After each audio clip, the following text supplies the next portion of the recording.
Akala mo ba na ang pagkakaroon ng 800 na credit score ay siguradong magkakaroon ka na ng bahay? Hindi totoo yan. Ngayon, tinitingnan na ng AI ang bank statement mo, hindi lang score, at minamarkahan ang Buy Now Pay Later na aktibidad tulad ng Klarna o Affirm. Kahit hindi mo pa nagamit ang mga ito, nagbabayad ka pa rin ng 8% na nakatagong buwis sa lahat ng binibili mo ngayon. At ito ay para suportahan ang 46 bilyong dolyar na tagong utang ng mga taong nakapila sa likod mo. Kaya ang totoong tanong ay hindi ang credit score mo.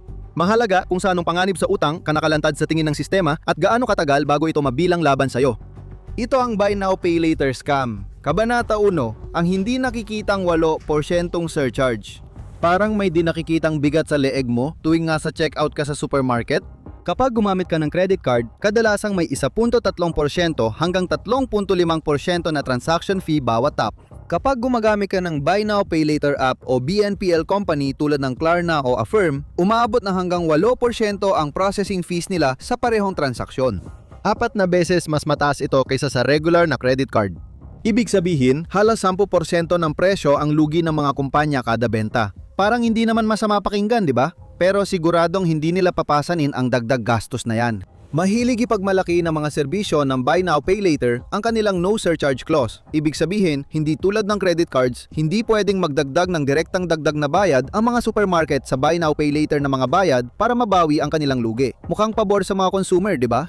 Oo, bawas silang magdagdag ng surcharge sa Buy Now Pay Later, pero pwede nilang itaas ang presyo ng lahat ng produkto. Sa ganitong paraan, naipapamahagi nila ang lugi sa buong kita parang bulletproof vest para sa pananalapi. Pareho pa rin ang kita nila at di mo napansin ang panlilinlang na ginawa nila sa'yo? Yung tagong buwis sa bawat produkto ay natatabunan ng pandigdigang implasyon, perpektong krimen at ikaw ang biktima. Kung abala ito, bakit nakikisabay ang mga supermarket at maliliit na nagbebenta? Kita ang habol nila, kaya di sila gagalaw kung walang pakinabang. At kapag may napapala sila, halos palaging ibig sabihin nito ay may nawawala naman sa atin kasabay nito. Totoo rin yan dito, tinitiis ng mga retailer ang abala dahil pang matagalan ng laro nila, hindi lang para sa kaunting dagdag na kita. Tungkol ito sa pagbabago ng sikolohiya ng mamimili para sa sarili nilang kapakinabangan. Tama, parang maliit na kaginhawahan lang ang Buy Now Pay Later. Pero sa totoo, binabrainwash ka nito sa tuwing ginagamit mo ito. Noong 2024, pinag-aralan ang ugali ng 275,000 mamimiling gumamit ng Buy Now Pay Later at natuklasan ang ilang nakakabahalang pagkakapareho. Karaniwang mas mataas ng 10% ang halaga ng binibili ng BNPL users sa checkout at mas dumadami rin ang mga pagbiling hindi naman sana nila gagawin kung wala ito. Ibig sabihin nito, dahil binibigyan ka ng BNPL ng ilusyon na mas konti ang binabayaran mo agad, napapaniwala mo ang sarili mong kaya mong gumastos ng mas malaki sa isang bilihan. Pareho nakikinabang ang BNPL service at retailer pero ikaw ang nauubusan ng pera. Ang taktikang ito ay tinatawag na abstraction. Layunin ng industriya ng pananalapi na gawing hindi konkretong bagay ang pera para hindi mo agad maramdaman ang paggastos kaya hindi ka magsisisi kung lumabis ka sa gastos. Kung hindi agad nababawasan ang pera sa account mo sa pagbili, mas kaunti ang rason mong maghintay. Sa halip, gagawin mo mismo ang gusto nila, gagastos ka lang ng gagastos at saka mo na lang iisipin kung saan manggagaling ang pera. Nagbabayad ka ng extra sa tindahan para pondohan ang burrito ng iba dahil gusto ng malalaking korporasyon kumita sa lahat sa kalaunan. Kapag tiningnan sa mas malawak na kultura, makikita mong ang inflation tax ay sintomas lang ng mas malaking problema, isang salot na tumama na rin sa ating pambansang utang. Kabanata 2, ang hamog ng phantom debt. Iba ang isang tao lang na may utang dahil sa sandwich gamit ang Klarna, pero ang 53 punto, 6 na milyong Amerikano na gumagagit nito, mas marami pa kaysa populasyon ng South Korea, ay parang isang bombang atomika sa pananalapi. Maligayang pagdating sa ligaw at nakakagulat na hindi reguladong mundo ng utang ng mga mamimili. Sa 2024 pa lang, umabot sa 334 bilyong dolyar ang global Buy Now Pay Later na mga transaksyon. Higit 25% ng mga Amerikano ang gumagamit ng BNPL ay ginamit ito para pambayad ng grocery. Matagal nang ginagamit ng mga tao ang installment plan para hati-hatiin ang bayad sa malalaking binibili tulad ng kotse at kasangkapan simula nang lumabas ang mga ito sa merkado. Ano naman ang masama kung gagawin din ito para sa mga pangkaraniwan at mas murang produkto? Basta mababayaran mo lang sila sa tamang oras. At ang dalawang letrang salitang yon ang nagdudulot ng tinatawag na phantom debt. Dahil hindi sakop ng parehong obligasyon sa pag-uulat ang mga BNPL na negosyo gaya ng bangko o credit agency, ang late na bayad mo ay hindi makakaapekto sa credit report mo. Ito ay utang na hindi mo pa nababayaran at walang malinaw na dokumentasyon maliban sa sistema ng BNPL service na pinili mo. Pero bakit ito mahalaga? Balikan mo lang sa isip ang pinansyal na bangungot ng 2008. Ang problema sa pinakapuso ng pandaigdigang krisis pinansyal ay ang mga institusyong pinansyal na alam nilang nagbibigay ng mga pautang sa bahay sa kanilang mga kliyente na hindi naman nila kayang bayaran. Pagkatapos ng panimulang mababang bayad, hindi na kayang bayaran ng mga may-ari ng bahay ang utang kaya nagkaroon ng malawakang hindi pagbabayad. Bumagsak ang buong sistema mula sa ugat. Mahalaga para sa mga institusyong pinansyal na magsagawa ng tamang pagsusuri ng panganib sa lahat ng nag-a-apply ng pautang. Pero kahit na maganda ang kanilang intensyon, hindi nila nakikita ang phantom debt na nagtatago sa madidilim na sulok ng iyong pananalapi. Hindi nila ilalagay ang natitirang utang sa credit report mo na malaking problema. Mapagkakatiwalaan bang hindi mag-default sa home loan ang taong kailangang palawigin ang kanyang linya ng kredito para sa order sa McDonald's? Parang lason na hindi kita, lumulutang ang panganib sa paligid ng mga inosenteng pautang. Ngunit may mas madilim pang nangyayari kapag inalian ka ng di nakikitang utang. Stacking ang tawag dito ng mga ekonomista kung saan sabay-sabay na kumukuha ng maraming maliit na BNPL utang ang mga consumer. Pinalalawak nila ang kanilang mga linya ng kredito at nawawala na sila sa bilang kung magkano na talaga ang utang nila sa anumang oras. Hindi ito katang-isip na sitwasyon para takutin ka. Ayon sa Consumer Financial Protection Bureau, noong 2021 at 2022, 63% ng BNPL borrowers ay sabay-sabay may utang sa ilang pagkakataon. Sapat na sanang problema kung sa isang serbisyo lang galing ang lahat ng utang. Pero ayon sa Bureau, 33% ng customer ay may utang sa iba't ibang serbisyo.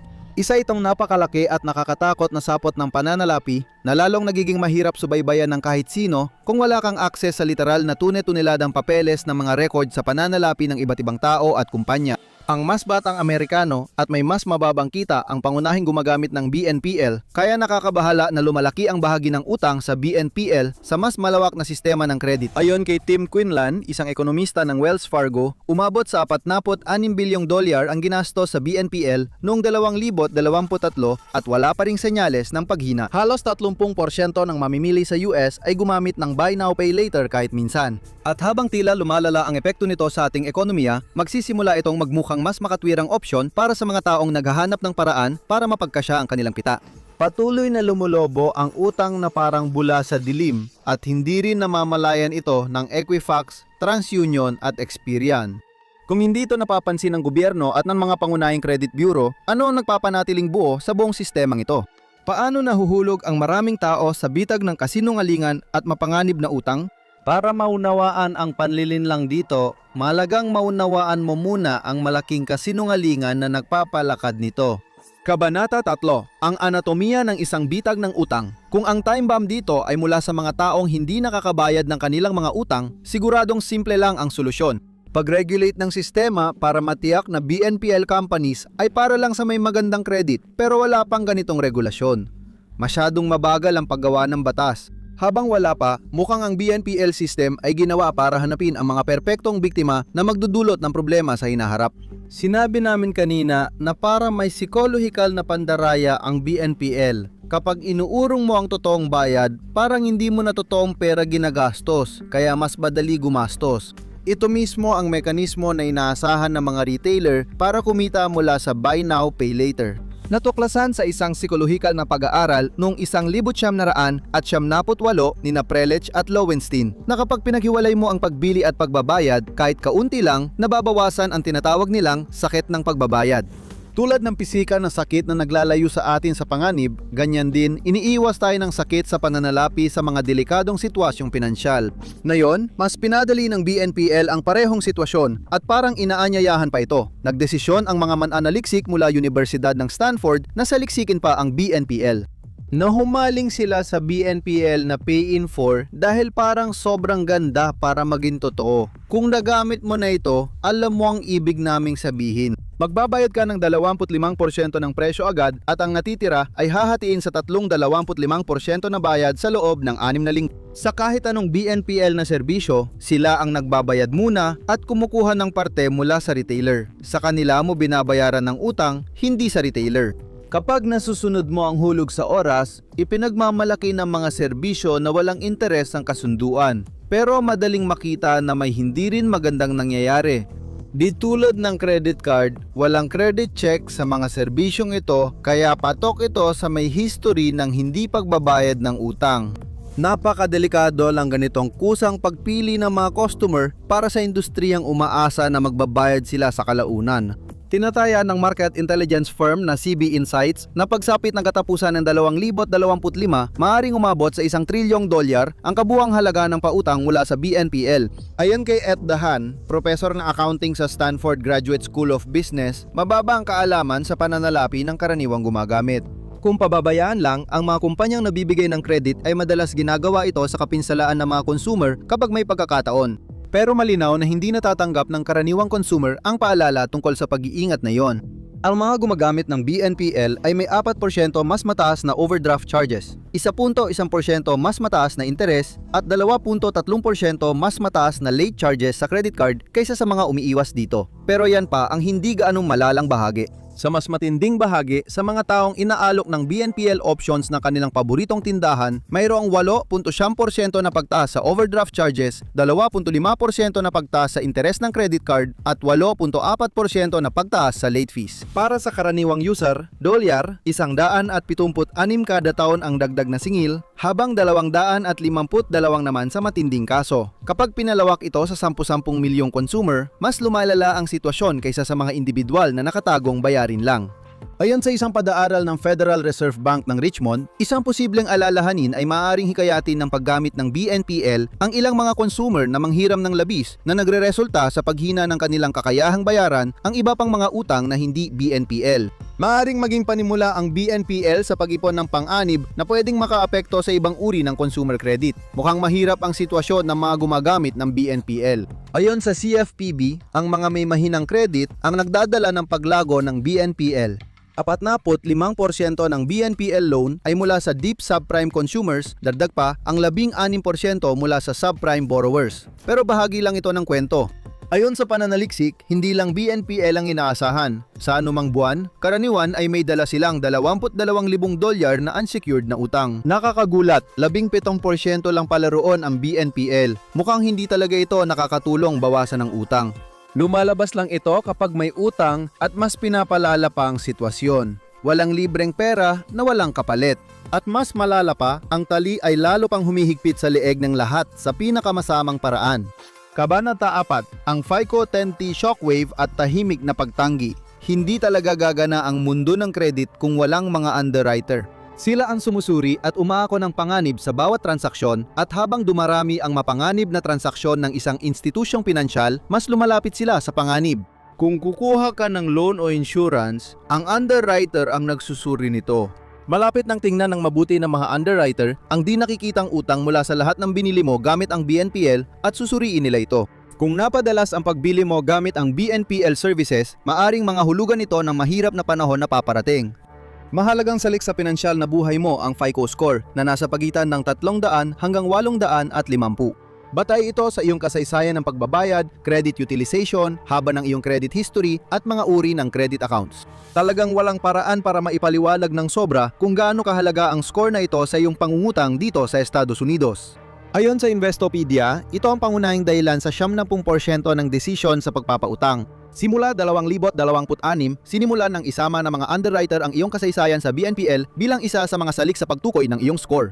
Hindi lang sila sinanay para mapansin ang mga palatandaan ng paggastos gamit ang BNPL sa mga account ng mga tao, gumagamit na rin sila ng AI models na nagpa-flag ng ganitong pag-uugali.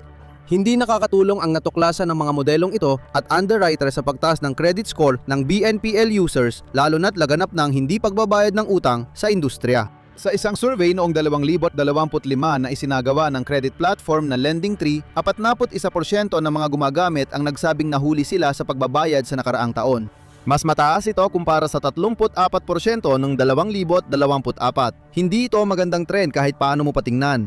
Kapag nakita ng underwriter at AI models ang mga delay sa bayad, maaring lumala ang epekto. Kung di mo mabayaran ang $200 na grocery bill sa grocery sa 6 na linggo, paano ka pa pagkakatiwalaan sa 30 taong mortgage? Hindi lang kami, pati industriya ng mortgage ang nagsasabi nito. Ayon sa Waterstone Mortgage, bagamat mukhang maginhawa at walang masama ang BNPL na mga paraan ng pagbabayad, ang labis na paggamit ng mga serbisyong ito ay maaaring makaapekto ng negatibo sa iyong pag-aproba ng mortgage o kahit maantala pa ang pag-finalize ng mortgage mo. Kung balak mong dumaan sa proseso ng pag-aproba ng mortgage sa lalong madaling panahon, mas mabuting pag-isipan mong mabuti bago magbukas ng maraming BNPL na account o gamitin ito ng madalas.